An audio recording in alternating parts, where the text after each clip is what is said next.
Good evening and welcome to TEDxWilliam&Mary 2021. TEDx is an independently organized TED event that aims to inspire communities and enhance local voices. My name is Morgan Rickey, and for the past 7 months, I've had the pleasure of serving as the TEDx director alongside a wonderful team of student committee members. This year, we've selected the theme, A New Era, because we believe that the world is poised for positive change and new ideas worth spreading. We had a competitive pool of almost 50 applicants to be speakers this year, and after tough deliberations and auditions, we've selected 7 speakers for tonight. Before we begin, we'd like to share a short video from TEDx. Welcome to something special.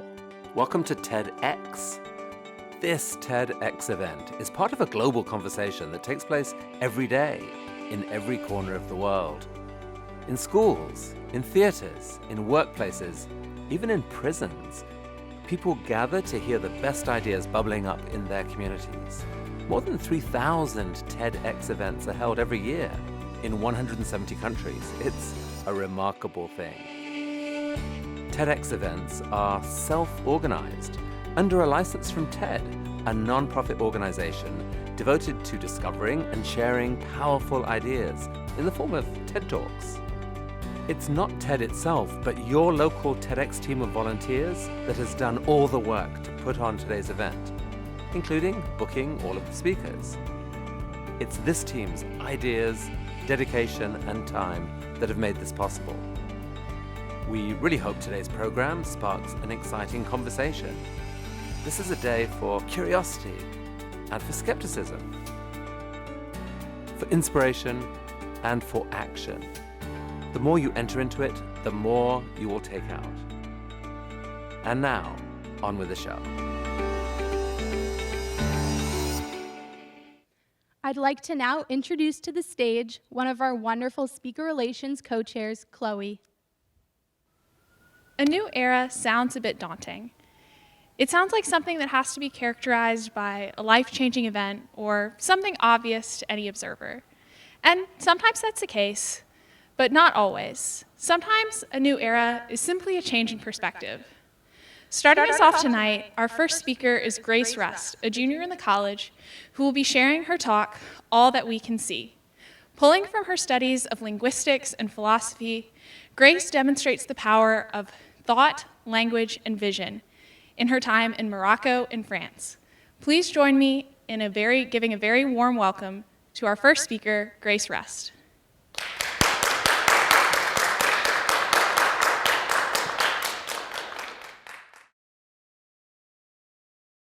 Throughout our lives, we are constantly absorbing new information. We are redefining and rearranging our values and ideas based on what we learn and how important that information is to us. When I was 12, my biggest worry was if the shorts I brought for gym class were going to break dress code. The information I had at the time fit my 12-year-old self. My ideas were simple, just like my life was simple. Now I'm 20, and compared to the simplicity and confidence I had when I was 12, I don't know who I am or where I'm going. What was important to me then is no longer important to me now, as the people and places and knowledge in my life have changed. We all go through major events or experiences in our lives and come out a bit differently. This is easily seen with big things like love or leaving home. But I would even go as far to say that the little things change us too. A small conversation with a friend, or the latest lecture from one of our classes. Our ideas are in a flux. We are constantly adapting to socially challenging environments and new people in our lives. And for us college students, this is always happening, as we're in an environment full of new people, places, and the ability to change who we are at an instant. We live and breathe in a larger-than-life feeling. A week can feel like a month, and a month can feel like a year, because so many new experiences are crammed into it. It's as if our eyes keep changing, and we have to constantly update our glasses prescription. But because our vision is changing so rapidly, we can never really see clearly. Often, we are unconscious of these changes, slumberly drifting through each day, eyes half closed. But I want to challenge us to wake up and acknowledge these changes in our vision. I plan on discussing these changes of sight, the evolving lens we project to the world, in two ways. First, with knowledge that broadens our vision, pushing us to see beyond what we know and expanding the values we live by. And second, with knowledge that narrows our vision, pushing us to focus on what's right in front of us. The first era of change is how our vision can be broadened to see beyond what we know. This is done in moments of discomfort, when we are literally thrust into new situations that we never could have prepared for. These force us to learn as we go, to act as our vision is rapidly changing before us. And not only does our vision change, but our ideas about who we are and the world we live in change along with them. There were two big shifts in my life when I experienced this vision broadening. By the time I transferred to William&Mary, I lived in 2 other countries on my own as a student. Being from a small rural Virginia town, I never thought this would be possible, and certainly not before I turned 20. I didn't live abroad because my parents were diplomats in the military, or even because they liked traveling. I lived abroad because I wanted to learn new languages and meet people who had been so much further than myself. And in doing so, I was able to go so much farther than I ever thought possible. When I was 16, I was awarded the National Security Language Initiative Scholarship for Youth to study Arabic in Rabat, Morocco. This is my Arabic class. I was there to learn the language, and so I arrived with little knowledge of any of the local languages. I was in this constant state of disorientation and readjustment as I was pushing myself to engage day and night. I remember the long, very late-night conversations at the beginning of my stay during Ramadan, with easily over 30 family members in one room. And the only words I could pick out were Amrikia and Inglizia, America and English. I suddenly saw myself in this new light, one where I was struggling to understand. Being seen as a natural part of society was no longer a given for me, and I was learning through the mistakes I made daily. Once, I mixed up the words for left and right and got completely lost with my taxi driver on the way home. In the US, I was a confident young woman who could speak to anyone, and her words would be backed up by educated opinions and worthy ideas. Here, I was a foreigner who didn't belong, who in a restaurant was either dressed in English or French or not at all, who it was assumed could neither say anything nor had anything worth listening to. I wasn't from Morocco. I didn't speak flawless Arabic. What the hell did I know? Did I know that this jersey being sold to me had misspelled the names of the national Moroccan soccer team and that I was being outrageously overcharged? No. Did I buy it for my brother? Yeah. Of course, as I continued to study Arabic and had more interactions with Moroccans, I became a more confident speaker. But it was this process of having to learn that confidence, to build myself back up again, that opened my eyes to a new reflection of who I was and who I could be. It was this constant state of readjustment that I had to live in that broadened my vision to a new way of seeing the world and myself in it. When I was 18, I enrolled as a first-year student at the Paris Institute of Political Studies, Sciences Po, and moved to Menton, France. This would require me to change the gears of my vision once more, not because the language or the culture was a barrier, but this time, it was the sheer amount of diversity in ideas and beliefs in one room. Students argued fiercely with the ideology of their backgrounds and found strength in their differences from everyone else. It didn't feel like we were all grasping for the same attention or flaunting similar accomplishments, but rather using our distinct histories to make arguments for what we believed in. It was awe-inspiring and intimidating at the same time. Looking outwards, in my Arab civilizations class, we had students from all over the Middle East, from Iran, Iraq, Morocco, Palestine, Israel, who all had experiences and well-educated opinions that I could never have. They criticized governments and religions they'd grown up in, referenced history I'd never learned about in school. Looking inwards, in my Arab politics class, when we discussed the actions of the American government, the gaze would shift to the American students in the room, as if we had to take responsibility for a nation's actions or mistakes. There was a wealth in information and diversity that came from having students from everywhere. But there was also a sense of representation that was pushed upon you as being one of the only or one of the few citizens of that country in the room. I began to question my identity as a citizen and a student as a result of this pressure. We all had such different perspectives on who we were as people, students, citizens, but we are all students of France. There was rarely agreement in the room, but what we shared was our desire to discuss and challenge each other to try and change our respective visions, to shift our perspectives in ways we could never do on our own. I was constantly being shoved into all the histories and opinions in the room. What we had in common was our desire to learn and grow out of the previous prescription of our world lenses. I began to see others no longer as clusters of accomplishments, but rather as individuals with their own unique ideas and histories. In a university environment where we are so often valued by our marks, our grades, our resumes, treated like work output machines, this can easily be forgotten. My experiences and ideas were challenged by being surrounded by those who lived such different lives from my own. These vision-broadening experiences in Morocco and France opened my eyes to new ways of seeing the world and myself in that world. The second era of change is how our vision can be narrowed to see what's right in front of us in completely new ways. The easiest way to notice if your vision has shifted is to ask yourself, what do I see when I look right in front of me? We can even do this right now. Look at the people around you. Or rather, look wherever you look to see people during a pandemic. 6 feet away, out the window, in the little Zoom squares. Who do you see and who do you not see? Perhaps you'll see some friends, some people you vaguely know. The rest, who knows? Think about how this would have changed had you looked around this room a year ago.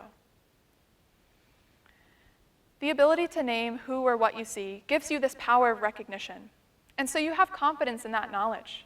You don't really have to look around you because you can already name who is or isn't there. The ability to name sees things for you. I first began to notice this vision shift when I studied figure drawing here at William&Mary. We studied anatomy in the course, and so I was soon able to name the things that made up the body, the structure, the bones, the muscles, the tendons. These things had always been there, but they'd been hidden from me because I couldn't see them. And so once I was able to name them, that allowed me to see a lot more. However, this naming can also become limiting as we become comfortable in seeing only what we can name. And so if you can only see the people who you can name, how can you see anyone else? Look at how much more this face is telling us than the last. There's a new kind of complexity here, and there are more parts that we can pick out and name. And so since we can name more parts of it, we seem to feel that we can see more. We can look beyond this naming by realizing that there are different ways to look at something according to what we want to see. If I want to recreate the structure of a face, I'll look for the things that make it and the names that go along with that. If I want to recreate the color of a face, however, I'll look for the colors that compose it and the relationships they have with each other. I, as we all do, have selective vision. I look around me according to what I want to see, to what I know I'll see, to what I expect to see. Just as you all looked around this room today, according to who you thought would be there. Now look at how different this face is from the last. We're not seeing the structure, we're not seeing parts we can name, because that's not the focus here. The focus is the color and the relationships between those colors. We can see how the coolness in the blue of the mask contrasts with the background, or how the different shades underneath the chin create shadow. It's just a face like the last one, but this face required a completely different way of looking and a completely different era of sight. We see what's important to us, and this often means seeing only what we know. As we begin to organize and name what we see around us, we stop looking for more. And so we must constantly strain our eyes to look at what's familiar and unfamiliar. This isn't to say that if you never study figure drawing or move to another country, that you won't experience these changes of sight. Sure, moving to another country may change your vision dramatically, but I would say that our vision changes daily. I saw tulips by the library yesterday, and now they're covered in snow. I met someone for coffee who I didn't know a year ago. I would challenge us to think about how often our vision really changes. And especially as college students, sometimes campus can feel as strange and different and exciting as a foreign country, brimming with experiences we've yet to have or people we've yet to meet. You might also think, sure, this vision shift affects how I see others or the world or these things in front of me, but how does it affect how I see myself? This talk is just about places I never want to go or dumb art classes. What does this have to do with me? Yes, these vision shifts do affect how we see others or the world or these things in front of us. But they also affect how we see ourselves in that world and interacting with those people. And it's the ideas that come from this vision shift that tell us the most about who we are. Each vision shift opens up a new era of sight in our lives. As I learned more and had more different experiences, I gained this new ability of sight. This knowledge broadened my vision to new ways of seeing the world and myself in it, and narrowed my vision to new ways of seeing what was right in front of me and what had always been there.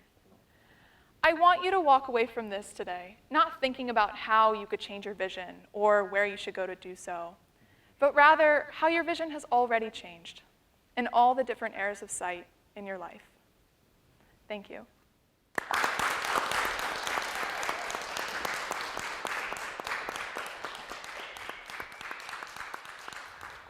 Grace, thank you so much for starting us off tonight.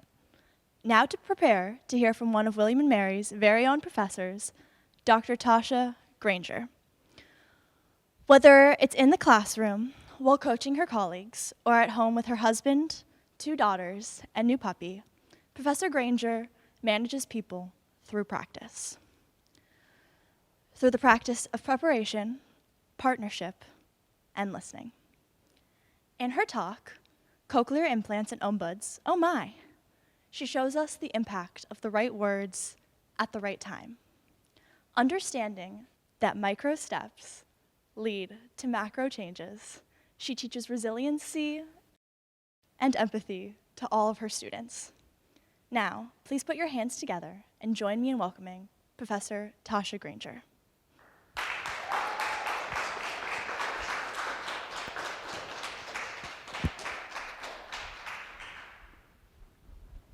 Mama, Daddy, Sissy, I love you. These words have changed my life in major ways at very different times. It's not the words themselves in this particular instance as much as it was the anticipation of the words. You see, at 13 months old, my husband and I sat in a small office with an audiologist who said to us, "Your daughter is bilaterally, profoundly hearing impaired." I wasn't quite sure what that meant, but in the moment, all I knew was daughter and hearing impaired was sending a message to me. And it sounded like I might never have the opportunity to hear her call me mama or say, "I love you." So I asked for confirmation, "Do you mean she's deaf?" Yes, that was the response. And in processing, all I could think about was what our family might be missing out on and what we were going to do. So my mind got to work. I started thinking about this little cute brown girl in front of me and what this might mean for her life. And in that same instance, I decided we're going to do something on her behalf. Whatever it takes, we're going to learn sign language. We're going to create space for this little girl around her experience? Well, as quickly as I started processing what the options might be for her, the audiologist jumped back in and let us know that we had some options. That was not on my radar. When I heard deaf, I felt like that was a final statement. In fact, that was just the starting point. The audiologist shared with us that we had our current state of no hearing to a future state of assisted hearing. Again, I was trying to process. I had just heard that my baby girl was deaf. I wasn't quite sure that I was ready to process future state assisted hearing. So I asked for more. The more was cochlear implant surgery. This was the path, or would be the path, to her development of verbal communication. We wanted to know more, and as we discovered more, we decided that for her big sister Ryan, her grandparents, her friends, family, her entire village, this sounded like the option we wanted to pursue. And so we did. Just a little background about hearing impairment.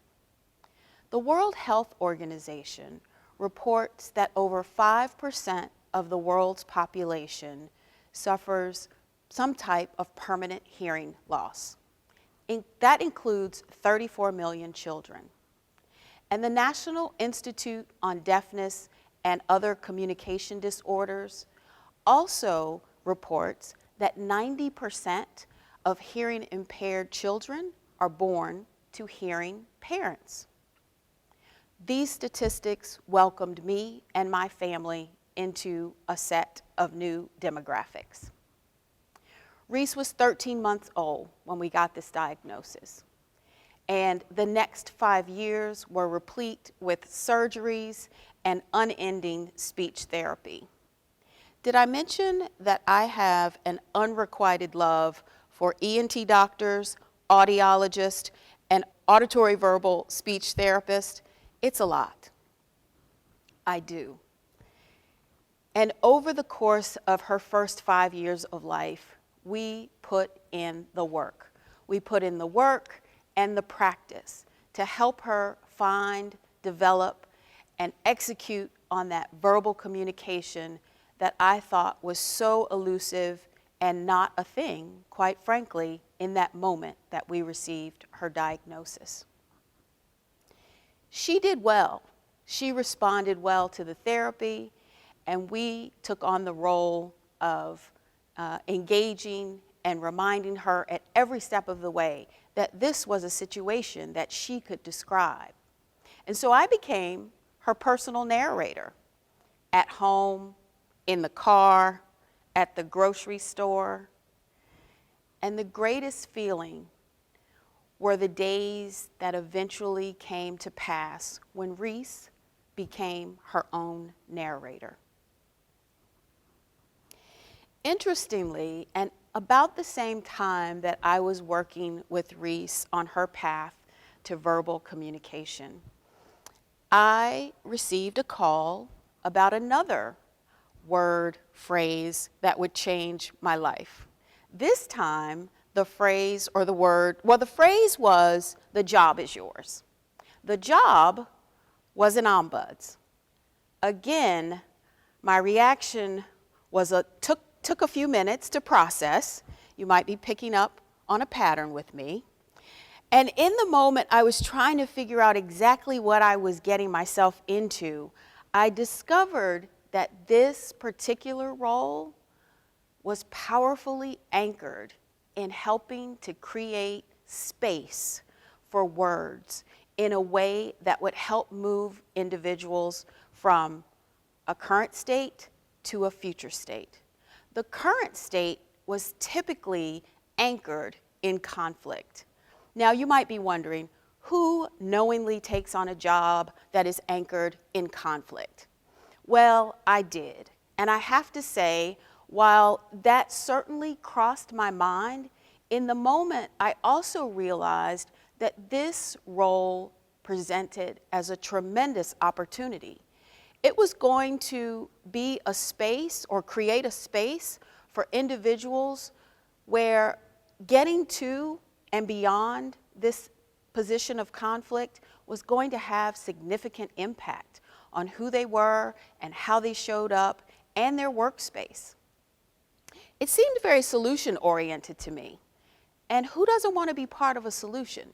So I accepted the role, I started the work, and what I started to discover was that I really was on a parallel path to recognize the power of words. At home, it was a toddler trying to find her words. At work, it was an employee or a visitor in this case. That's the nomenclature that we use in the ombuds world when we talk about those who come to see us. So visitors would come and share with me. Now, admittedly, if someone was going to reach out and find me and come see me, they were typically at their wits' end. I did not find that frustrating. I found that put me in a position where I was grateful. I was grateful to be on the receiving end of whatever the situation was, and again, partnering in practice to move this person forward. And so often, what happened is we would start in conversation.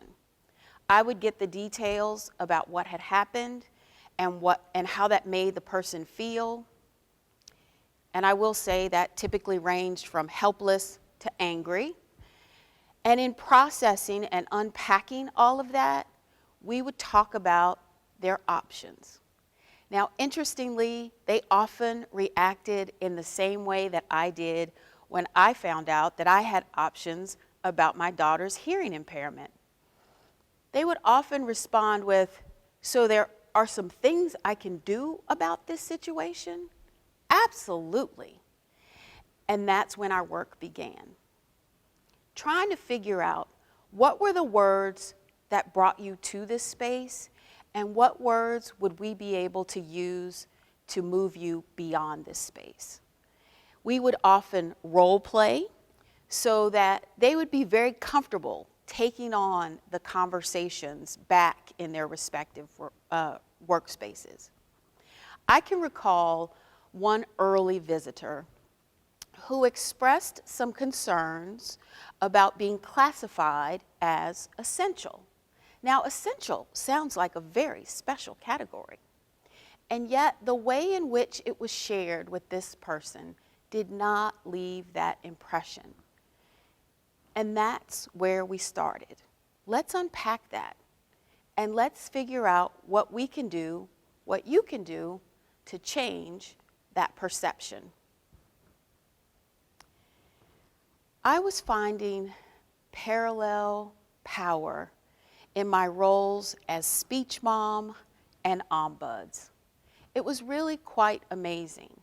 There were times when I would sit with visitors and we would talk about words, both received and expressed, and how those exchanges made a difference, again, in their work environment. It was almost like deja vu because those situations took me back to times when I sat with Reese and her speech therapist, and we were exploring receptive and expressive speech skills. There were so many common paths, and yet the common thread was the power of developing the right words for the right time. And so there were some key strategies that I pulled from both experiences that I have held on to and I have tried to share when the opportunity presents itself. First, the idea of early intervention. That is a key step to finding and positioning just the right words.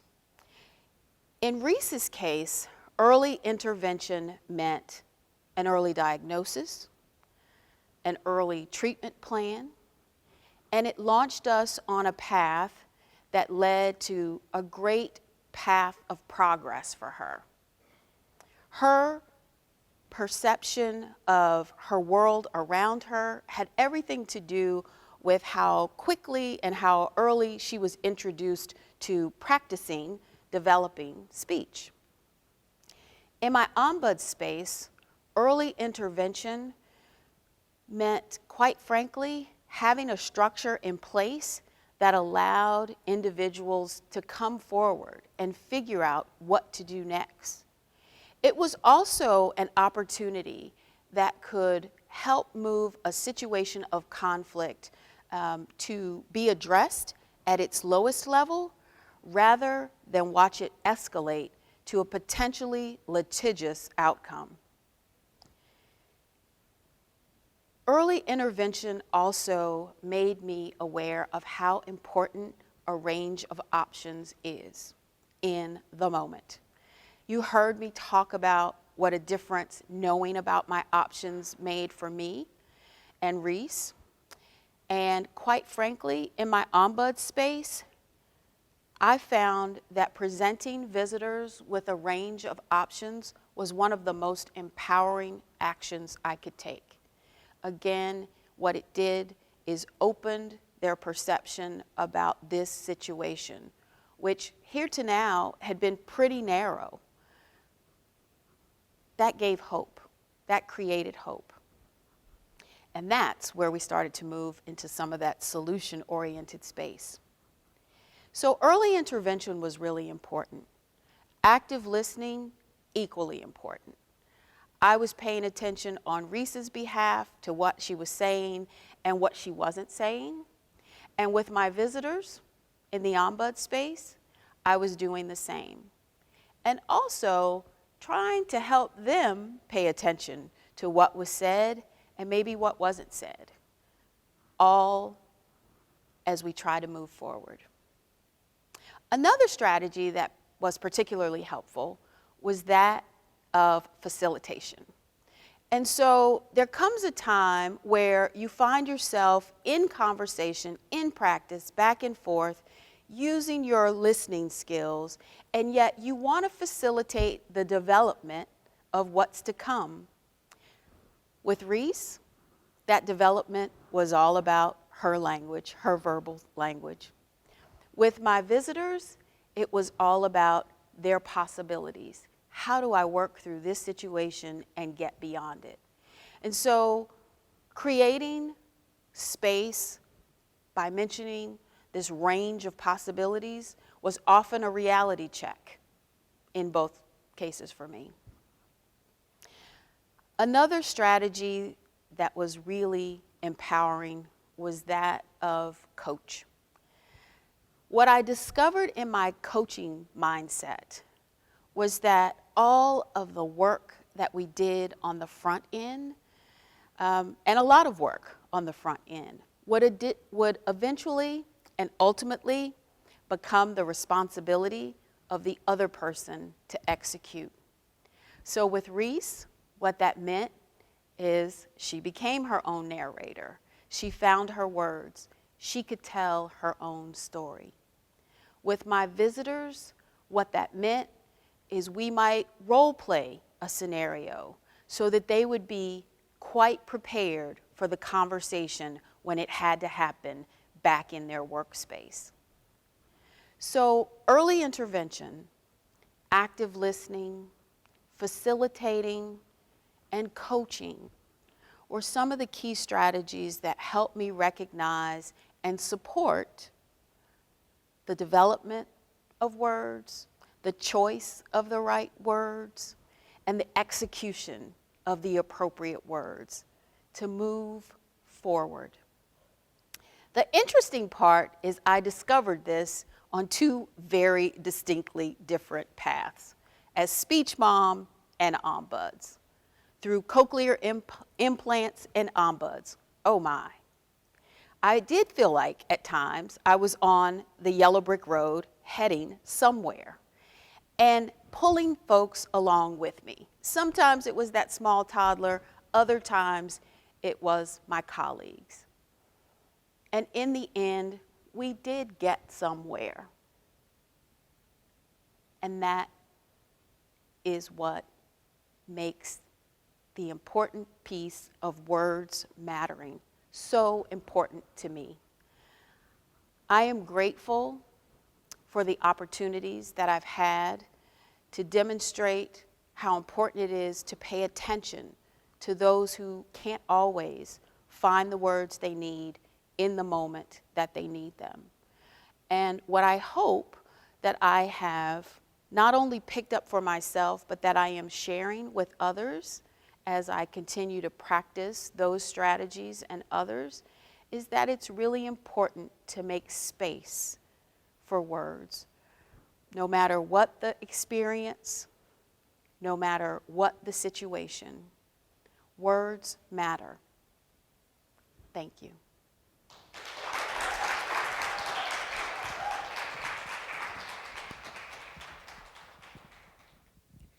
Thank you, Dr. Granger, for those lessons in listening and the practice it takes to get there.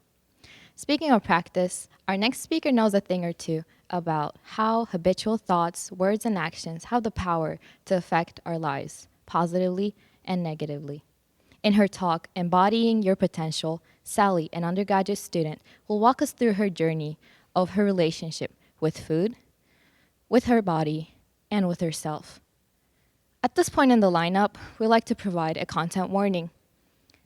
Our next talk contains themes and stories related to disordered eating. Please continue watching accordingly. An All-American athlete, a climber, an employee at Deverich, an ultimate frisbeer, Sally is now dedicated and committed to being her best authentic self, inside first and outside second. Everyone deserves a round of applause for being their best authentic self. And tonight, we can actually make that happen. Please welcome to the stage, Sally Calengor.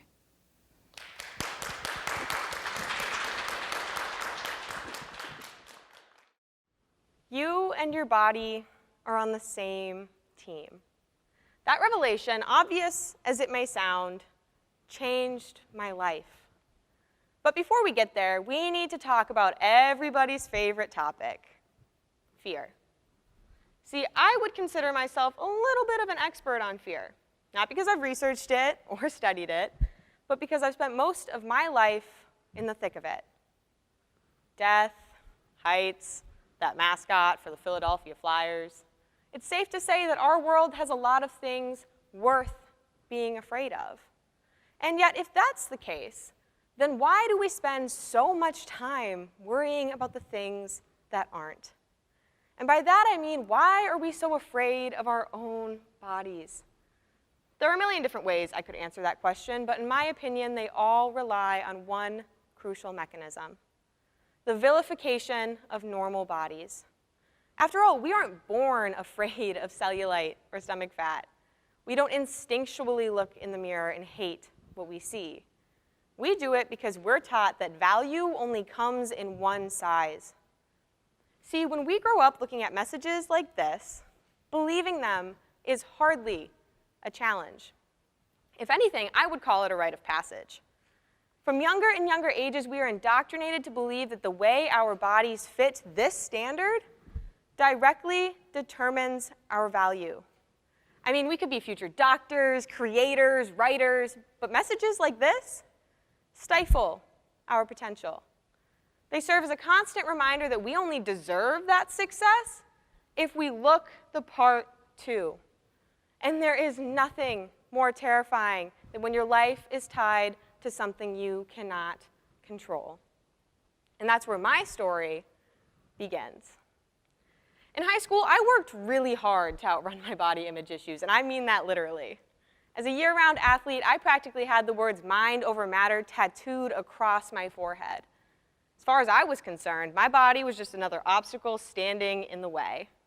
So instead of learning to accept my insecurities, I buried them under that saying and sent my brain to war with my body.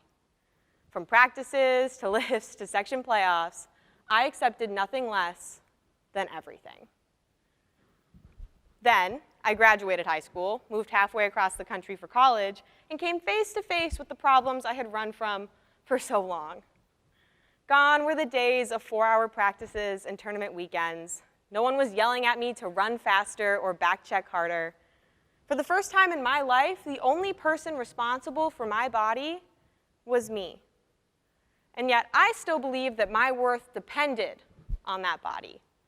So, I panicked and did probably the worst thing I could have done. I went online. Now, here's the great thing about the internet. You can find information on just about anything. The not so great thing about the internet, that information isn't always accurate. And I learned that lesson the hard way when I dove into the online world of dieting. Within a single search, I stumbled on millions of posts that were oftentimes flat out incorrect. Allow me to summarize. Number 1, carbs are evil. Number 2, your breakfast should consist of iced coffee and iced coffee only. And number 3, a healthy intake goal for a woman of my age and weight is about 1,200 calories a day. Now, allow me to fact check. Number 1, carbs are the only macronutrient that your body can convert directly to glucose, which is its main source of fuel. Number 2, iced coffee is not and never will be a whole meal. And number 3, 1,200 calories is the amount recommended by the US Department of Health for an inactive 4-year-old. Bottom line, your body knows better than any weight loss program or workout schedule or fitness Instagram guru. Hunger cues, energy levels, sleep patterns, these are all signals that our bodies use to communicate with us, to provide feedback on our choices and keep us healthy. But a year ago, I didn't know anything about nutrition. So I bought into everything. I downloaded an app to track my calories. I was in the gym every single day. And I refused to eat anything that didn't fall under my warped definition of clean eating. And every time I thought to question those habits, I saw more and more of those messages reminding me that my success could only come at the expense of my body. So, no thank you, I'm not hungry, became my catchphrase. I passed on cookies, bread, French fries, cake, until I couldn't take it anymore, and then I'd work my way through an entire bag of chips when I thought no one was looking. And then came February 29th, 2020. 2 of my friends had just turned 19, and as all sophisticated adults do, we threw them a dinosaur-themed birthday party. And looking back, I had everything I wanted sitting right in front of me. A night off from schoolwork, amazing friends, and dinosaur-shaped chicken nuggets. But instead of embracing those things, I was too busy agonizing over the number on my calorie counting app. That night sticks out because it forced me to recognize everything I was giving up for a number on a scale, for the validation of a world that, quite honestly, does not care. At the end of the day, no one else noticed if I went to the gym or ate an Oreo. But I noticed whether or not I went to bed hungry. I noticed the number of times I bailed on my friends because I was afraid of breaking my diet. And I noticed how ridiculously, overwhelmingly unhappy I was. So I decided I was done. No longer would the $72 billion weight loss industry dictate whether or not I deserve to eat. I was and am worth it, regardless of whether or not I fit into my high school jeans. Now let me be clear, recovery is not a one-and-done process. That fear doesn't just disappear overnight. The truth is, I still have days where my body feels like a monster hiding around every corner, when even dinosaur nuggets can't pull me out of my own head. But despite what those messages have taught us to believe, our potential is not conditional. I mean, looking at history, there are millions of women who are remembered not for their waist size, but for their boundary-crossing, risk-taking, and history-making achievements. Take Marie Curie, who won the Nobel Prize for Physics twice. Or Marsha P. Johnson, who co-founded one of the first transgender rights organizations in the country following the Stonewall riots. Or Dr. Dorothy Height, who was awarded the Presidential Medal of Freedom in 1994 for her work during and after the Civil Rights Movement. Oh, and let's not forget the girls and women we watch succeed on a daily basis. Every single one of those women is proof that our bodies don't hold us back. They propel us forward. And once I realized that, it made taking the first step, no matter how small it was, a lot less scary. And eventually, I stopped trying to shrink myself down and started getting comfortable with taking up space. I began setting goals that have nothing to do with how I look and everything to do with what I'm capable of. I finally realized that my brain and my body are on the same team. Now, it was in the process of making that realization that I realized my experience is not unique. A survey conducted by the Journal on Happiness Studies evidenced that as many as 89% of women exhibit body dissatisfaction. 89%. In the United States alone, that translates to roughly 147,131,839 women. That's 147,131,839 women who believe that how they look is more important than who they are. And that's also 147,131,839 reasons to fight back. Campaigns like Healthy at Every Size and Normalize Normal Bodies are leading that fight. From posting filter-free images to exposing the fallacies behind diet culture advertising, these advocates are working to create a space that accepts all bodies. And it's working. A study published by News Media and Society in 2019 demonstrated that even brief exposure to body-positive Instagram content is associated with improvements in young women's mood and body image, which in turn has the potential to generate greater psychological, social, and emotional well-being, encourage more health-promoting behaviors such as intuitive eating and physical activity, and protect against thin ideal media exposure. Now I want you to imagine what we could do if we wove that representation into our lives with the same enthusiasm we've dedicated to dieting and restricting. If we stopped vilifying normal bodies and started celebrating them. That world, the one where our bodies aren't the scariest thing in the room, you and I have the power to make that a reality. If not for each other, then for the younger versions of ourselves who dared to believe in limitless possibilities, who dreamed of being big and strong and independent, who heard stories of success and thought one day, not if only. It's about time we make our younger selves proud, for us to confront our fears and take that first step, no matter how small or uncomfortable, for us to bring about a new era where success is not achieved in spite of our bodies or because of our bodies, but regardless of our bodies. Thank you.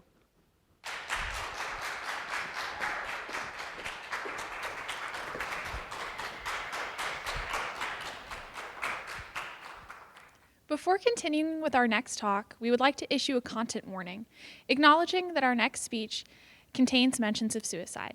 Please continue watching accordingly. Our next speaker is Aria Austin, a senior at the college, majoring in government and minoring in English on the pre-law track.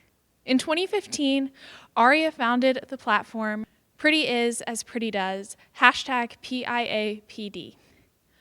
Also the title of her talk here tonight, Aria's platform seeks to alter conventional beauty standards by highlighting inner beauty and encouraging the use of pretty as an action word.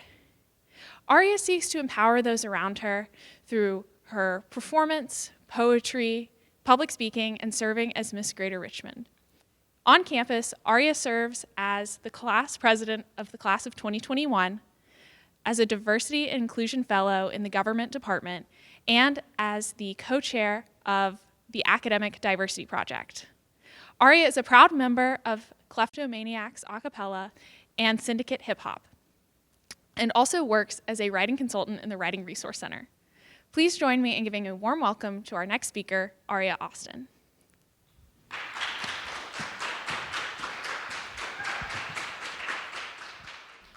Pretty is as pretty does. Have you heard of this saying before?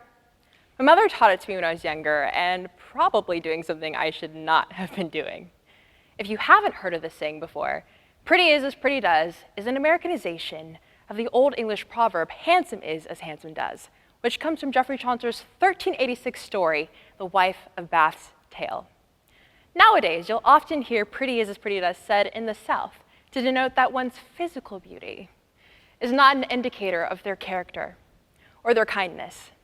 This is a message that speaks to the importance of inner beauty. And this is a message that is important more than ever. But we'll get to that later. First, let me ask you all a question. How many of you have been bullied in your lifetime, whether that was verbal, social, physical? Raise your hand. I know I have. Yeah, that's all of us in this room, and I can't say that I'm surprised. 1 out of every 5 students reports being bullied. And if 1 out of every 5 students reports being bullied, imagine the amount of bullying that goes unreported. Probably a lot. Growing up, I was bullied for you name it. My height, my name for being a military child, but something that really got to me was being bullied for my hair. At 22, I proudly rock my afro and my braids and everything in between, but preteen Aria, well, I used to rock these 2 kinky afro puffs at the top of my head, and I thought they were pretty cute. Up until the day that one of my peers told me my hair looked like a prickly bush. And after that, I became really self-conscious about my hair, and I decided that the best course of action would be to straighten it for 2 reasons. 1, the most popular girls in school had straightened hair, and 2, I would turn on the TV or flip through magazines, and I saw all of these beautiful women with long, straight hair. Even the black women I looked up to, like Tyra Banks and Beyonce. So that's what I thought I had to do. I thought I had to straighten my hair to fit the standard of beauty. And so I did. Yet, it didn't change a thing. I went back to school a few days later, and although my hair was straight now, it was still short, and I was told that I looked like a boy. So not only was my hair fried, but so was my self-esteem. And at 11 years old, I had enough. I wanted to take my life. And of course, my parents told me I was beautiful. They told me they loved me. But when I left the safety of my home, they were not there to protect me from the cruelty of my peers. They were not there to protect me from the perils of adolescence. They were not there to shield me from the voices coming at me from so many directions saying that you aren't enough.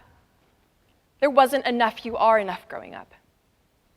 I am fortunate to be able to stand here in front of you today due to the intervention from my parents and from counselors and through strengthening my relationship with God. With their help, I was able to begin the process of healing. But there are far too many young people out there who have not made it due to a complete depletion of their self-esteem, due to continuous bullying.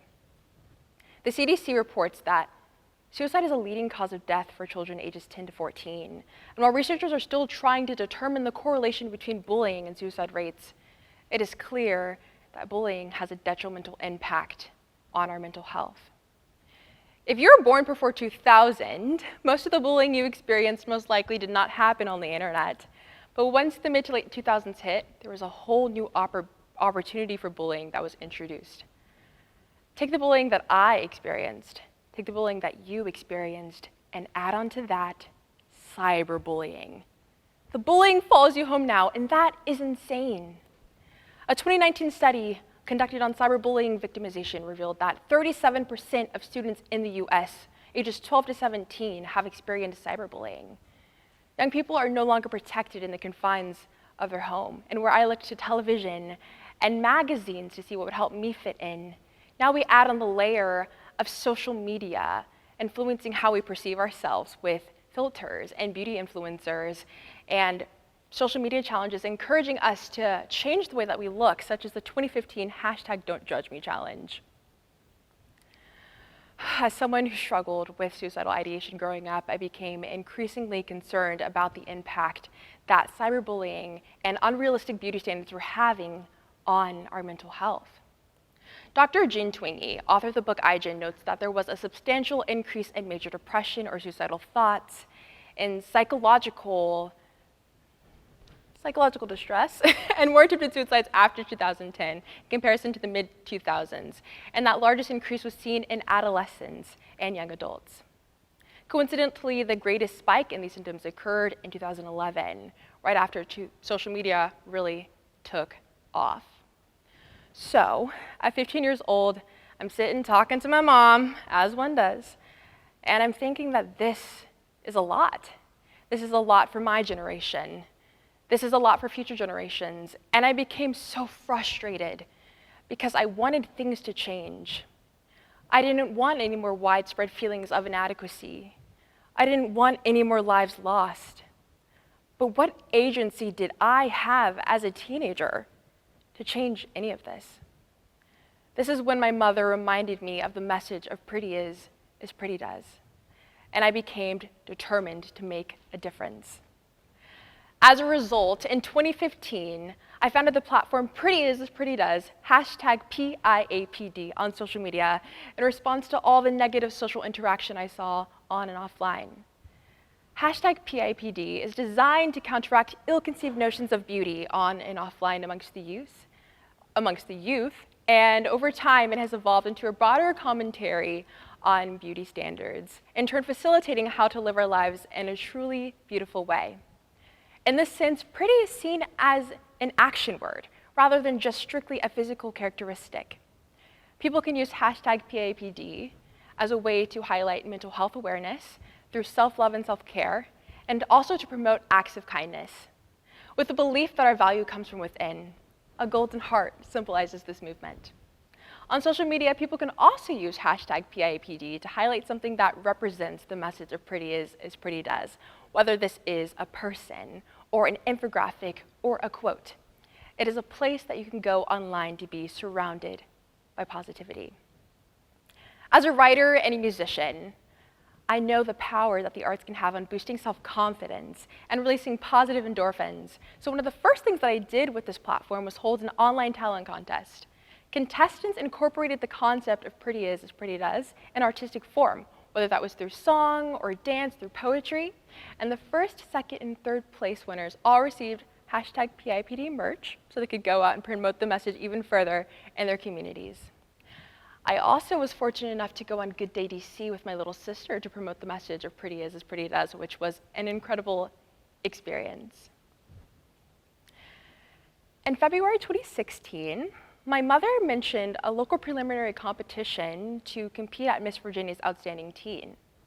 I did a few pageants prior to this with my little sister as a bonding experience, and so we could promote the message of pretty is pretty does in the pageant world. But I had never done one on this level, so I was a little nervous, but more so excited because this was an opportunity for me to spread the message of pretty is pretty does with a broader audience. Now you might be thinking, pageants, isn't that the exact opposite of what you're trying to promote? I've had a lot of people share their opinions with me about pageantry, including but not limited to, women who compete in pageants are superficial. Women who compete in pageants are not smart, amongst other things that were also said. And all these assumptions made me want to compete even more because I thought to myself, if people are thinking these things, what better world to enter into to promote the message of pretty is pretty does, something that speaks to the importance of inner beauty. I ended up winning the title of Miss Northern Virginia's Outstanding Teen in 2016, and I was so proud of myself because I did so through being authentically myself and through promoting the message of pretty is pretty does. I also was really proud of myself because at the preliminary and state competitions, I rocked my short hair. It was one of my biggest insecurities growing up. But there I was in front of hundreds of people, rocking my short hair, when 5 years prior, I wanted to take my life because I was conditioned to believe that who I wasn't good enough. There I was rocking my short hair in an arena where traditionally long hair is what fits the beauty standard. And I said to myself that it was up to me whether or not I wanted to rock my short hair straight or curly. That was my decision. There I was standing fierce and confident because I knew whether I won or I lost, I was good enough. And I was being a part of the change that I wanted to see. I was doing it for her. And I was doing it for her. And I was doing it for them. For every little girl who needs to know that they are good enough just the way they are. But I was also doing it for me. For the little girl who never thought that she could be up there. Through learning to love myself, through learning to be kind to myself, I was able to be up on that stage and embody the message of pretty is as pretty does. Now, I'm sure you're wondering if I won the competition. No, I didn't, but that's perfectly okay. I was really proud to walk away with second runner-up, and on my first try, might I add. And after the state competition, I continued my year of service. I was able to go to elementary schools and talk about the message of pretty is as pretty does. Usually I would start off these sessions through singing a song like Brave and getting everyone really pumped up. And then we would brainstorm acts of kindness. So we would say, okay, so today I'm gonna tell my friend that they're really smart. Or I'm gonna make sure to hold the door open for someone. Or I'm gonna ask my parents if we can donate to a food drive. I was also able to go to the school board and advocate for bullying prevention in our schools and to talk about the message of pretty is as pretty does. And of course, I did lots of community service across Virginia and in the DC metropolitan area, and also in parts of West Virginia. It was a great experience.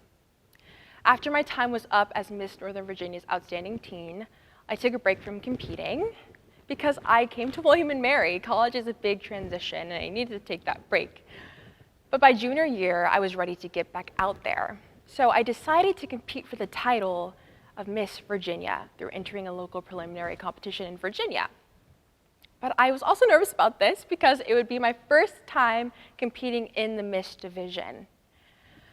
So I took a deep breath and I said, you know the change that you want to see, be that change. And on a chilly Saturday morning in January 2020, I headed up to Richmond, Virginia with one of my good friends to compete in a competition. And much to my surprise, I ended up winning the title of Miss Greater Richmond. I have the honor of representing Virginia's state capital and its surrounding areas for not 1, but 2 years now because of the pandemic. Now, at the beginning of 2020, I certainly did not expect there to be a global pandemic. I know none of us did. And while my time as a title holder is unlike any recent title holder's experience, and while I'm not able to do many of the things that I was able to do before, I believe that I was meant to be a title holder during this time. The pandemic has put a strain on mental health, on relationships, on small businesses, on our healthcare system, on so many things. But it's not just the pandemic. It feels like there is a pandemic of negativity in the world. I will go on social media and scroll through. I'll turn on the TV, and it seems like each and every day it's bad news after bad news. And that can be incredibly overwhelming. I thought to myself, you know, we really need to see something positive out there. So over quarantine, I decided to do something about that. That is when I started up the hashtag PIAPD social media pages, and I decided to do weekly spotlights of individuals across the country who are embodying the message of pretty is as pretty does. Once I sent that form out into the universe, I got entries from people who are doing a lot of community service, packaging meals for people in their community, volunteering at blood drives, or simply being a shoulder to lean on during this time. Reading all of these stories was incredibly inspiring, and it showed me that even amidst all of this darkness, there is still a lot of light to be found in the world. The message of pretty is as pretty does is there to remind us to be cognizant of our character and how we treat one another. It is also there to remind us that pretty can be an action word and not just a physical characteristic. At the beginning of this talk, I mentioned how the message of pretty is as pretty does is important more than ever, and it is, but not just because we're in a global pandemic. In this new era, we have become so divided and polarized as a nation, as a people. We are bullying each other with our words and our actions on and offline, from children to adults. And it is so easy to pretend like our words and actions don't have any impact, especially when we rarely see people face to face anymore. And it is a privilege to want to talk about something else, to ignore all of the chaos in the world, when for many people, it is a life or death situation. So today, I challenge you to sit with yourself, to really sit with how you treat yourself and how you treat other people. Because we have to start fixing the heart of this nation. We have to start fixing the heart of this world. And as you sit with yourself, remember that this is going to take some work. And it is not enough to simply decide to finally donate to that fund I heard about the other day, or to repost a trending infographic that I saw on social media. It's even not enough to just use a hashtag like PIAPD. It's understanding that there is a difference between doing good and being a good person. It's what you decide to do when no one is looking. And it is up to each and every one of us to hold brands and influencers, our peers, and ourselves accountable for our words and actions. It's going to take work, and it can't be performative. It has to be a part of the fabric of your being. As I continue the work that I do with Pretty Is as Pretty Does, I strive to be a leader that my peers can look up to as an example of healthy self-esteem. Do I believe that I can end all bullying in the world? No. Do I believe that I can change all the beauty standards in the world to make them more inclusive? Realistically, no, although that would be wonderful. But if I can remind people to be more cognizant of their character, then I am doing my part. If I can help you to never forget that words might hurt, but they do not define who you are, then I'm doing my part. And I hope that after today, that you go out and do yours. Thank you.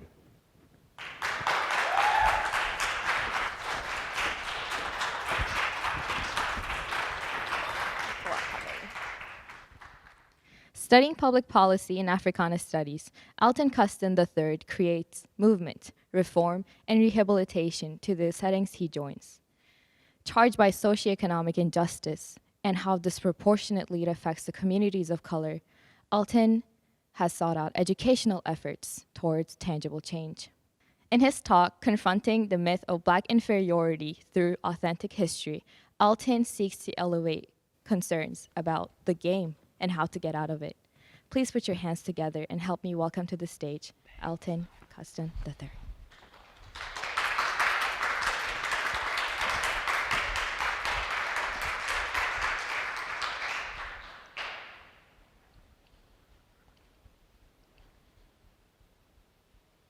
I'm not here for any pity points.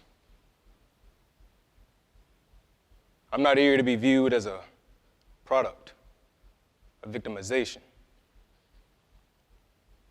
I'm not here to be a token, nor a poster child of this college. Furthermore, I'm not the sole voice of William and Mary's Black community. I happen to be a voice within that community, but by no means could represent the entirety of values and beliefs among us, as there is no specific criteria for what constitutes Blackness. I'm here to spread my truth and unapologetically tell my story, which I believe offers tangible solutions to the most pressing issues facing society today. You may get uncomfortable during this conversation. However, my presence and when I'm talking using my vernacular instead of talking and using American Standard English isn't meant to assure your comfortability. All my life, I've heard of this ambiguous term of the game.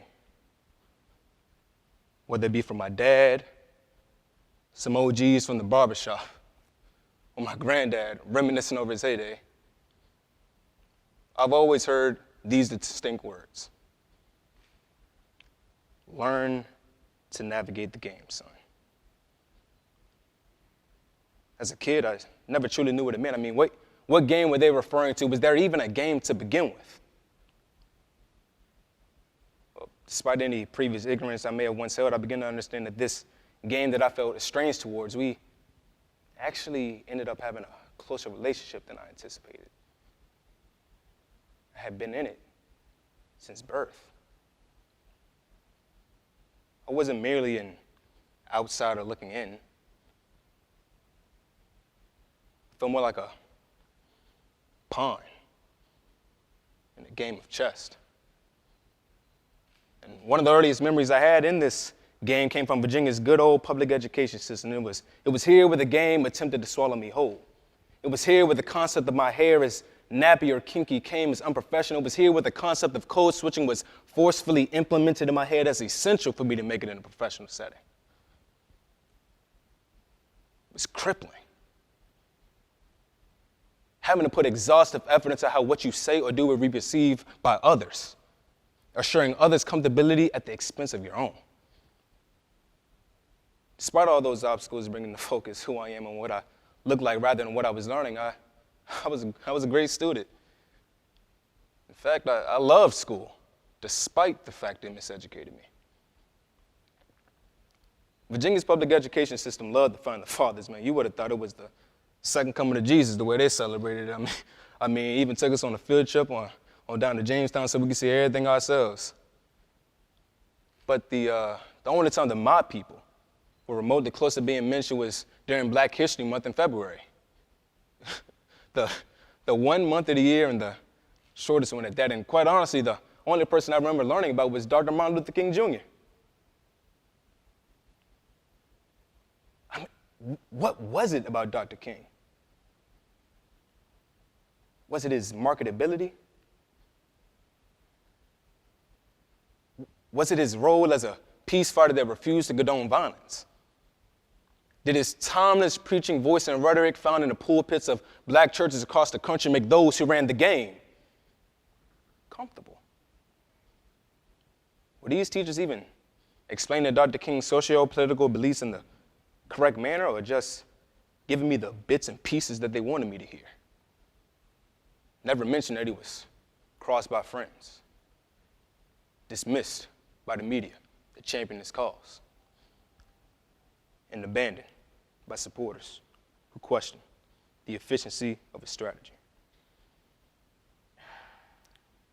As a middle and high schooler, I was naive, but as a 20-year-old Black college sophomore studying public policy, I'm often in a state of ambivalence because it's conflicted to essentially be told by state curriculum that in order to make it in this field of work, you must conform and mimic Dr. King's socio-political demeanor because that's what the game views as comfortable. As I grew older and became politically and intellectually mature, I began to read about the Black legends that public school neglected to teach me about. So Marcus Garvey's influence, Malcolm X, the philosophical deliberation between Booker T. Washington and W.B. Du Bois,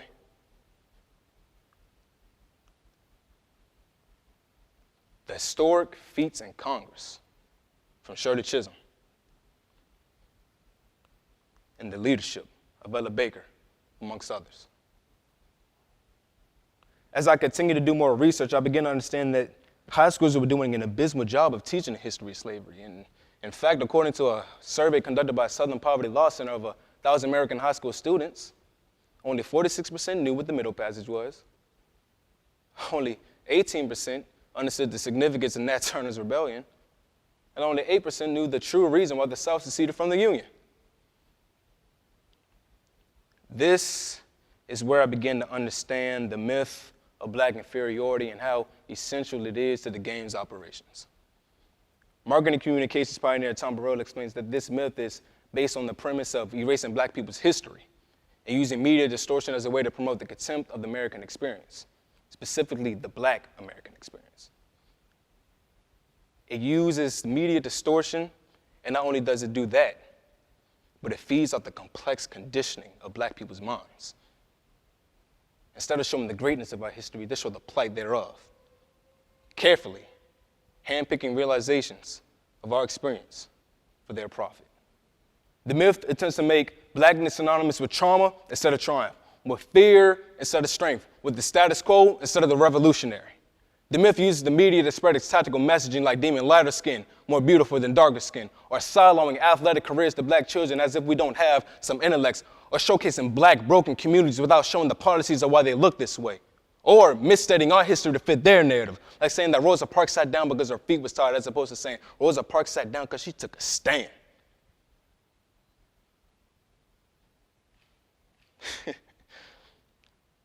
The funny thing about this myth is that it has calculated forgetting. It wants you to believe that you come from nothing so that you ultimately resort to nothingism. Because as Carter G. Woodson once stated, when you control a man's thinking, you do not have to worry about his actions. You do not have to tell him not to stand here, go yonder. He will find his proper place and stay in it. This is the game. And these black legends inspired me because they understood the psychological warfare that this myth and the game brought. But even more so, they inspired me because these people were like me. I mean, they were human. They bleed like I bleed, feel emotion like I feel emotion, may have gone through bouts of depression like I've gone through bouts of depression, but was separated from being just a bunch of skin, blood, and bones was their innate ability to be comfortable in a constant state of discomfort, understanding that change not only happens in the presence of tension, but because of it. And that same tension that those legends embrace, I somewhat feel on this campus every single day. It's like an ominous shadow, always behind you, but you can never see it. I mean, this school, it's old, man. It was here chartered in 1693 before the inception of America in 1776, which essentially means that this myth of black inferiority is embedded into the very fabric of William and Mary. I mean, let's talk about it. The oldest academic building in the country, the Wren Building, was built off the backs of enslaved black people. The college itself enslaved black people well into the 19th century. The college received a flagpole from the Ku Klux Klan. And in 1975, the Board of Visitors refused to hire Gerard X. Green, a black attorney at the law school, and only as of 2009 did the Board of Visitors formally acknowledge that they owned and exploited slave labor from its founding up until the Civil War.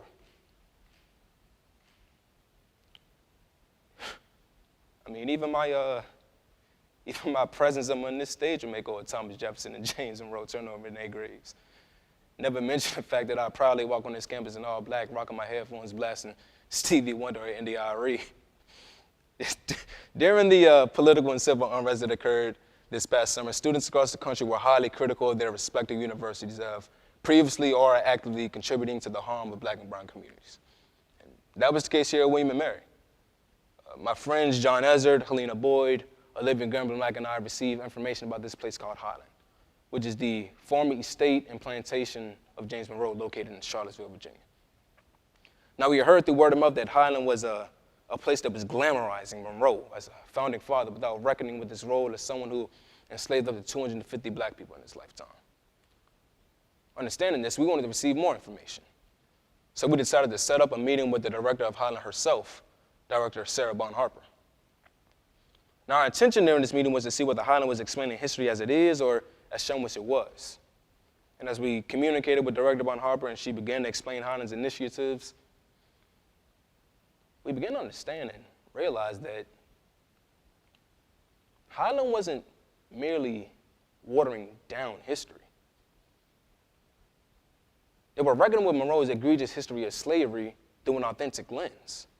And to achieve this, they erected a Descendant Advisory Council, which consists of individuals who are direct descendants of those who were enslaved by Monroe and Highland. Now, Director Von Harper explained that this Descendant Advisory Council had shared authority over the premises, meaning that they have a say in whatever happens there, from exhibit information to financing events like weddings to the daily operations occur. Quite frankly, they were there to ensure that their family's history was told in full authenticity and accuracy. Now, to make sure this wasn't just some lip service, I wanted to set up a meeting with the descendants themselves, and luckily, our student group was able to do so. We met two descendants, Jennifer, Stacy, and George Monroe. And in this meeting, the first question that my friend Olivia asked to the descendants were, one, if they felt in any way disrespected. They collectively and resoundingly said, one, they weren't finna take disrespect from anyone, and two, that they felt that Highland was giving a voice to the voiceless, as they had authority over the very grounds that their ancestors once plowed.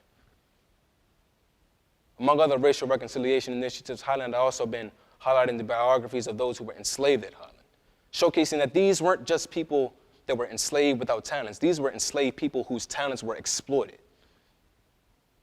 Furthermore, the Descendant Advisory Council also helped confirm some of the research by the researchers at Highland, Miranda Burnett and Martin Violet, who found direct links between descendants located in Florida and still in here in Virginia. Now, our student group understood the significance of the research and Highland's initiatives. It spoke for himself.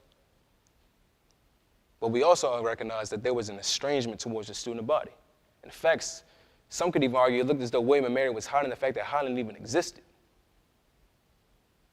Understanding this, our student group came together and we formally erected a student advisory committee, which is tasked with completing and promoting transparency amongst the student body, as well as advocating and promoting research opportunities and scholarships. Yeah, the onus shouldn't be on me, nor any other college students that want to inspire their college to get this thing right, but I refuse to leave the history of my people in someone else's hands. This ain't the same kid who's just taking that information that y'all spoon-fed him in the 3rd or 4th grade. We're challenging everything. And in this new era, students ain't trying to play a little game no more. We don't want another working group or task force that will merely prolong deliberate change. Students want change now. We can debate, legislate, integrate, assimilate, any other eight, but until we attack this myth of black authority at the root, nothing will ever change. It takes more than clinch fish hashtags and performative activism to bring about some systemic change, and the work at Highland is systemic change, rectifying their wrongdoings while simultaneously debunking those myths of those old siloed stories of old betrayed promises. Telling history as an ecosystem of people, instead of just conforming to historical silencing.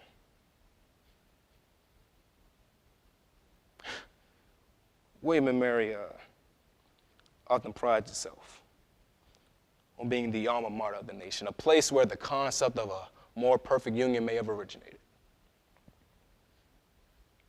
This is how you create a more perfect union. By granting students opportunities for research opportunities, scholarship opportunities, opportunities to learn their own history through genealogy. Simply put, Highland is doing something every university needs to do to reckon with their egregious past. They need to have people at the table who are being discussed to ensure full authenticity and accuracy. We must continue to advocate and learn our history and never forget it. Because we understand that you come from kings and queens, you conduct yourself like such. Because as Carter G. Woodson once stated,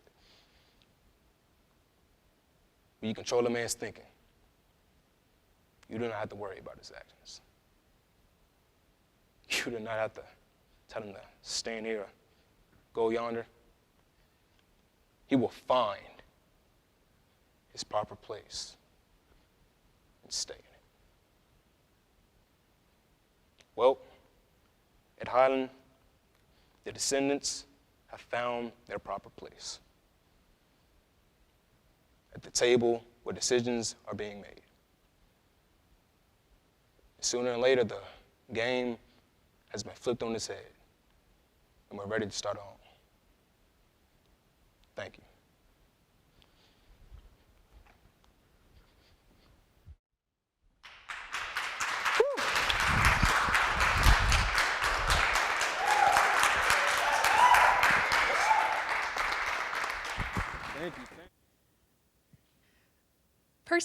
I think I'm most excited for my parents to see this next talk.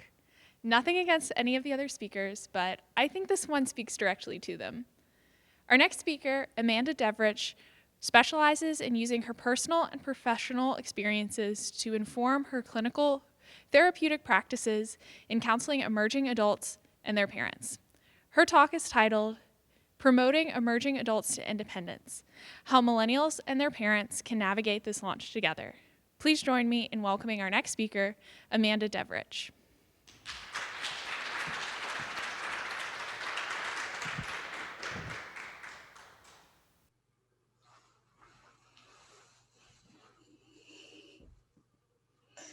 Today, I'm going to talk to you out of both sides of my mouth. On one side, I'm going to talk to those of you who are ages 19 to 29, still receiving some form of support from your parents. Turns out, that is most of you. According to a 2018 Merrill Lynch and AgeWave study of 2,500 participants, 79% of you are still dependent upon some form of support from your parents. That dependency is delaying your launch to independent adulthood. Now, you're over 18, so legally that makes you an adult, but you're not quite independent. You're in between. You are emerging. You are what is known as an emerging adult, EA for short. On the other side, I'm going to talk to the parents of EAs, the PEAs, the Ps. Ps, we have got to stop over-programming, pushing, and paying for too much for our EAs. We have got to stop parenting and start promoting. I get it. I am a stereotypical P. EAs, don't hate. Ps, I bet this is your story. When my daughters were younger, I enrolled them in the best schools I could find. I got them tutors and coaches and private lessons of all kinds. EAs, I bet this is your story too. My youngest played competitive volleyball for 10 years. That was 2 years too long. She suffered emotionally from depression and physically from overuse injuries. I pushed her when I should have let her quit. She pushed herself academically, enrolling in math classes beyond her natural ability, draining her of energy and wasting time. By the time my daughters graduated high school, they ended up burned out, wiped out, and nearly tapped out. Turns out we were not alone, and this pattern continues. As a marriage and family therapist, I work with stressed out EAs. Kendra had been a successful student her entire academic career when she was mandated for counseling her senior year of college. She came into my office and asked to sit in my chair, which sent me to the couch. You see, Kendra had been programmed and pushed throughout her life to achieve something.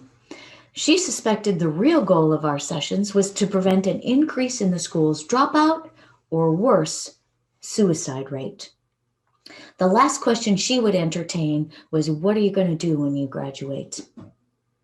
We talked about art and social justice, but never about what was really going on. Until one day she threw me a little bone. She said she thought all that mattered was competition and getting good grades and getting a job.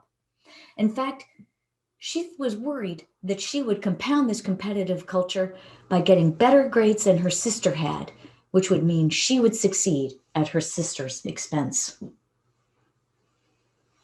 I suggested she drop out. She looked at me like I was crazy. EAs need love and connection at ground zero as we navigate this launch together. My daughters are EAs, and I am giving them a promotion. Pro means positive, loving, and supportive. Motion means forward moving, and the pace and direction is on the EA. I am promoting them, not fixing, not rescuing, and not controlling. If we parents continue to overprogram, push, and pay, we will delay the period of emerging adulthood. Parents and EAs must differentiate and stay connected at the same time. What an oxymoronic challenge. Parents must differentiate by learning to manage their launch anxiety and stay within their own zone of responsibility. When the pandemic began, my daughter was in Brazil for her semester abroad. She was taking business courses, picking up her fourth language, and dancing the samba at Carnival. When the borders started closing, all but 2 students in her cohort evacuated. I became anxious. I wanted her to study at home online, not from her apartment in Brazil. I resisted pulling the "I pay for this" card, or scaring her with statistics in my favor, or worse, the good old mom guilt. If we want our EAs to become independent, we must empower them. We must learn to tolerate anxiety and stay within our zone of responsibility. I work with parents who struggle to stay within their zone of responsibility. David strained his second marriage for 2 years, paying for his son's lifestyle post-college graduation. He was holding out for that parent brag that his son might land that status job. Mona began liquidating her IRA to protect her daughter's credit score. The credit score was not the problem. Charles wrote college papers. Anne paid for legal fees, all to avoid failure for their EAs. Whose failure were they really avoiding? Parents have been lying and cheating, robbing their EAs of critical life lessons, and worse, instilling a fear in their EAs that they are not acceptable if they fail. Parents, this is not your life. EAs, now is the time for you to stop making everyone else happy. Your success is not because of your parents, nor is your failure.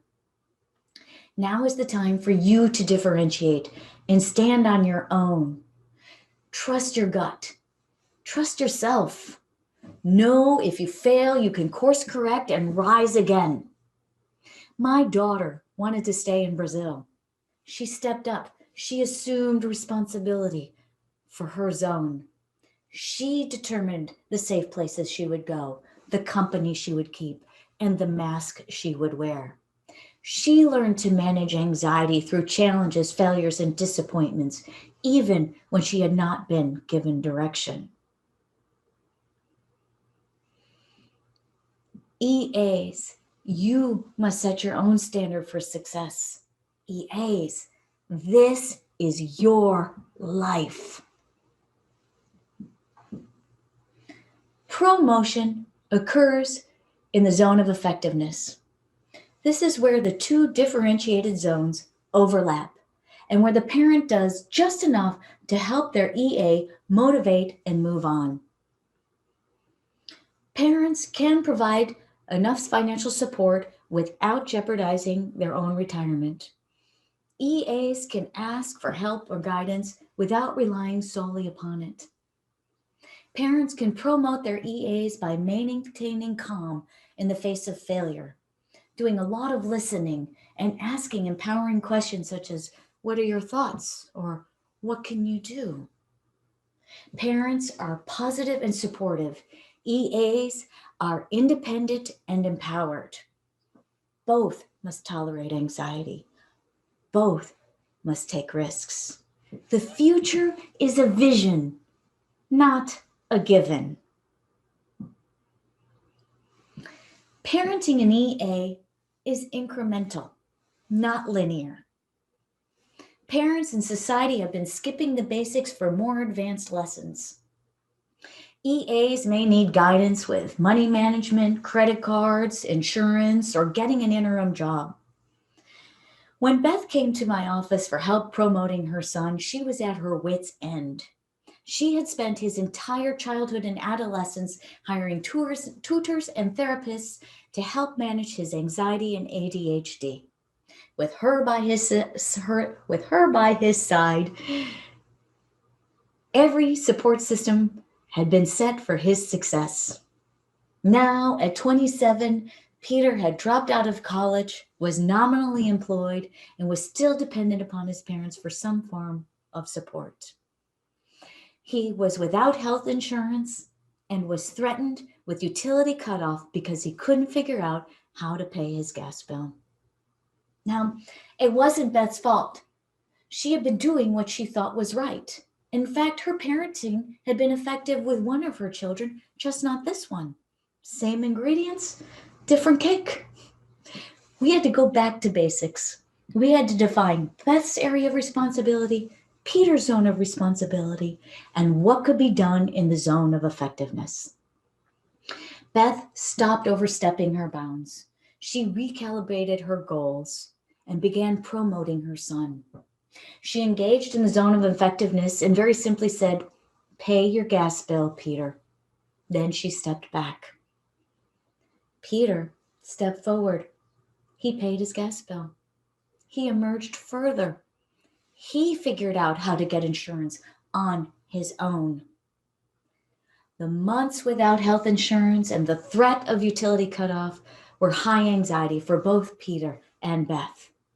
We all must learn to tolerate the remedial step. Parents and EAs find themselves in parallel universes as we launch into the new era together. Remember Kendra, the college student I had told to drop out of school? Well, my paradoxical counseling intervention worked. She didn't drop out. In fact, she graduated with the exact same GPA as her sister, defeating the competitive culture where one person wins and the other loses. Kendra has moved on. She is emerging on her own path to independent adulthood. After all, there is no grade for real life. My eldest is 26. She has a full-time job with benefits, her own apartment, and pays for 90% of her own way. My youngest, 22, is still abroad.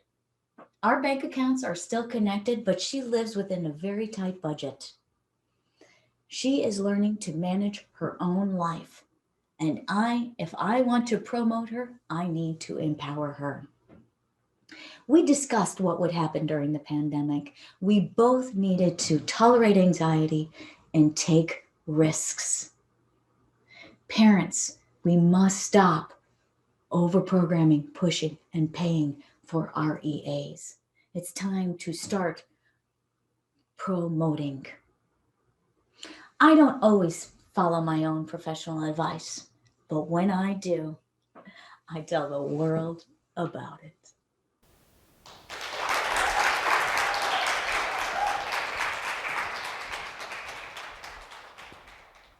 Hey, you. Yeah, you. You at home. Are you listening? No, are you really listening? Because I'm almost positive if I were to ask our next speaker, she'd say, "Hey, you're not listening." In her talk, "Hey, you're not listening," Ifeoma Ayika shows us the power and invaluable need to listen. As an older sister to 3 younger brothers, Ifeoma is used to having people talk over her. As a woman, she's used to not being heard. And as a Black American, she's way too familiar with knowing who's ignored. Unfortunately, there are far too many people of color that are silenced. In her talk, she depicts scenes of violence against people of color, so please continue watching accordingly. And with an active ear and mindfulness, please listen to what Ifeoma has to say. And with that being said, please join me in welcoming our final speaker of the night, Ifeoma Ayika.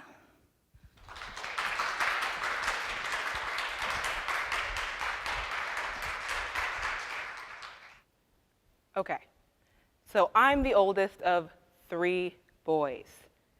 Yeah, I am the only girl and the oldest girl, so cue the applause for my making it this far. Thank you, thank you. When you're the oldest of that many boys, you start to get really good at listening. I mean, scary good. There was one time, a couple years ago, I was doing the dishes after making a meal for my brothers. They were in the other room, out of eyesight, and I'm a loud person, so I had no problem yelling at them to have a conversation. I was talking to the oldest one when I could tell he wasn't listening to me.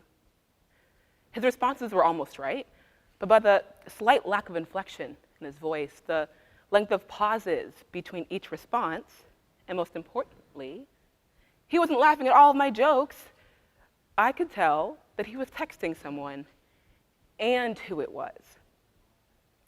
So I did the big sister thing. Snuck into his room when no one was looking, scared the crap out of him. Being a big sister rocks sometimes, 10 out of 10. Sometimes in just a glance, I can tell where my brother's hearts and souls are at. Pretty freaky, right? My brothers think so too.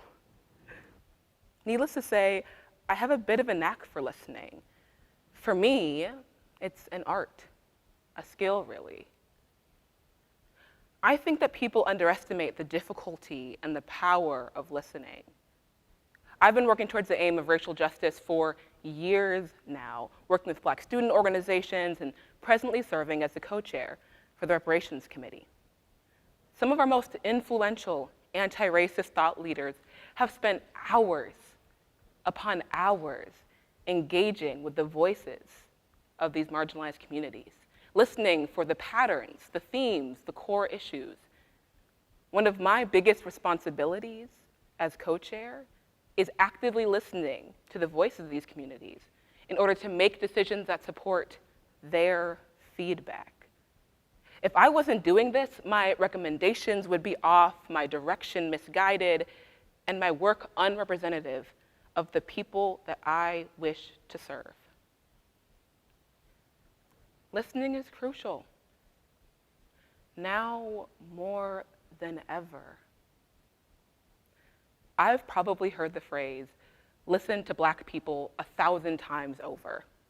I've gotten 300 messages from folks, been in dozens of awkward Zoom conversations, and fielded way too many uncomfortable questions, and yet, I didn't feel listened to. As I grieved another loss of life, no one was listening to me. It doesn't take an expert to know what George Floyd needed in those 8 minutes and 46 seconds as he was murdered. He needed air. He needed compassion. He needed to breathe. Yet he was muffled, ignored, and silenced. I'm from Minnesota, and seeing what could have been my brothers denied their humanity shakes me to my core. There have been so many like George Floyd, and yet this summer, when people would try to listen to me, they didn't know what to say or do. I saw people who had never even considered the Black Lives Matter movement attempting to become anti-racist themselves, to become activists overnight. And this meant, while they could parrot certain lines, they didn't know how to listen to the voices of these movements, and that is a huge problem. But I may be able to help, at least with the listening part. So I'm gonna tell you 3 real stories that happened to me or my friends, and in them, I'll tell you my reactions to them and how each situation teaches us how to be better listeners, better learners, and better people, on the road to anti-racism. There will also be some audience participation, so we'll see how that goes. When George Floyd was murdered, I got a text from someone that read, "I can't believe this could happen. I'm so sorry." I responded by simply restating my gratitude, saying thank you. Then they said again, "I don't even recognize America anymore." I gave them another thank you. And then the conversation ended. How would you rate this out of 10? Hands. I'm seeing a 3, okay, an 8, 6, 2. I would give this a 4. Here's what I heard. To avoid exposing this individual, we'll call them the cave person. The cave person's interactions are fairly typical to racial injustice. While typical, they are not necessarily productive. When the first thing that I see and read is I, it quickly moves the conversation into the world of that person, not me. And then when their follow-up was more surprise, I'll be honest, I got angry. I got angry because there is no reason to be surprised and shocked by the level of violence wrought against Black people. I got angry because while I grieved every single loss of life, the cave person got to ignore it. And now society wrongly expects me to get them up to speed, to grab them from the Stone Ages and tell them that it's okay that this wasn't on their radar. Well, if instances of violence against Black people, against marginalized communities still shock you, ask yourself why. How could something that affects millions of people every day not be on your radar? This conversation also put me in a difficult position.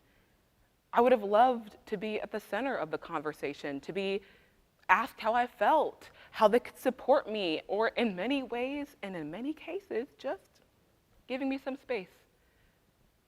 Unfortunately, the burden on Black people, especially Black women, is to grieve losses of life while simultaneously nurturing the ego of those just getting back up to speed. Then there was a conversation I moderated around racial injustice last year, and I'll be honest, I loved it. It was great. People were being vulnerable, they were asking questions, and while they were uneasy, I could tell that they were genuinely interested in learning more about these issues. And that was so great for me to hear and see. But an odd and not new habit sprung up among the participants.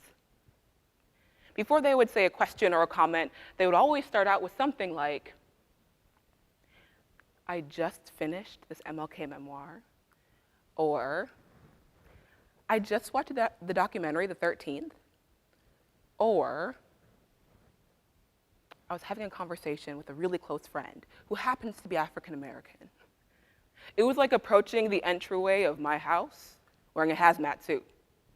I was so confused. What I witnessed is what I like to call the resume dropper. The resume dropper is an individual who hopes to shield themselves in conversations around racial justice by talking about the good things that they've done or things that they've read. And listen, it's not a bad thing to share good books that you've read or cool stories that you want to tell. I mean, I'd hope not, because that is literally what I'm doing right now. The problem lies more in the reason for it. For the resume dropper, one of their biggest insecurities and fears is that people will think that they don't care about these issues, that they'll be labeled as racist or not woke. But here's the thing. The people who learned the most in these conversations were the ones who paid the coat check and hung up their pride at the door. They were the ones who, when they brought up an article, wanted to get people's opinions on it. They were the ones who, when talking about a documentary, were pulling out the relevant themes. But for the resume dropper, they are out to enhance the learning experience of those around them, or at least it's not their primary goal. And in doing so, they don't get as much as they could. And that means, ironically, the resume dropper doesn't do the one thing that could help them in these kind of situations to avoid their fears. Just listen and learn. Finally, there is the most elusive type that I've encountered, one that I think everyone has fallen prey to, and that is the contortionist. The contortionist kind of goes like this. I'll be talking to a student or a professor, either at the college or elsewhere, and we are making some fantastic insights together. We are talking about redlining, policing, systemic oppression. Academic scholars that they are, they bring insights and questions that absolutely blow me away. Yet something that they say, barely perceptible if you aren't listening for it, stops me. They'll say something like, what's happening to Black people is atrocious and a consequence of systemic racism. Did you hear it? It is so nitpicky, but there's an avoidance of accountability. Racism is a consequence of systems, yes, but also of us. The contortionist will twist in ways to avoid any sort of culpability, but if you say live in the suburbs, think about who had to be displaced for you to be there. If you attend or teach at a higher ed institution, consider the lives lost, the freedoms lost, laying down the brick that you complain about so much. Consequences and institutions of oppression are not theoretical, they are real. We are culpable, therefore we uphold them. Unfortunately, the contortionist is the most dangerous and the most prevalent of these types. The contortionist will twist and turn in any way to avoid any sort of responsibility, and in doing so, they miss the point. Radical change cannot happen if we don't take accountability in our own personal lives. Unfortunately, the contortionist, if they don't want to say it, or if they don't know it, still values its own personal and professional goals above all else. In the end, they want the status quo. But again, ironically, the contortionist in twisting and turning in ways wholly unnatural, completely unsustainable, put more pain to itself than if it just stood up straight and faced the problem head on. Okay, so as the young people would say, I might have put some of y'all on blast. If you're seeing yourself in some of these tropes, recognize that and internalize the lessons from it. Don't be like the cave person. Decenter your own shock and surprise around instances of racial injustice. Focus on your own personal growth instead of being like the resume dropper and letting your insecurities get the best of you. And connect you and your behavior back to what you're learning instead of contorting in ways that avoid responsibility. Listening requires reflection, vulnerability, and active participation. If you aren't doing these things, then listening will be harder for you to develop. But once you've developed it, you'll be able to connect what you're learning between different systems, participate in activism that is productive rather than symbolic, and hold yourself accountable in the first place. There have been hundreds of thousands of George Floyds, meaning there have been hundreds of thousands of Black and brown and indigenous people who have been killed and made examples of. That isn't new. What is new is the focus on these issues. And while I didn't feel listened to last year, in some ways, I felt seen, and that's an important first step. But the second step, a harder step, is building the ability to effectively listen with an activist ear. And in the gravest, most serious of terms, the values and tenets of our democracy rely on the ability to do what has never been done in the history of America before. To really, really shut up and listen. Thank you.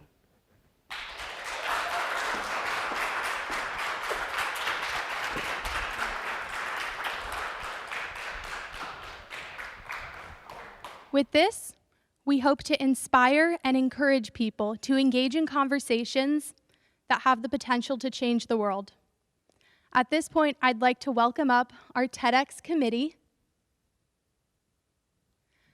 For the past 7 months, this committee, along with our wonderful marketing team, Anna and Aravind, who are not here today, have volunteered their time, their efforts, and their passions to making this event possible.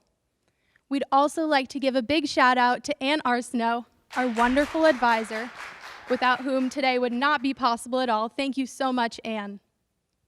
With that being said, thank you all so much for sharing your Friday evening with us, and please look forward to TEDx 2022. Have a great night.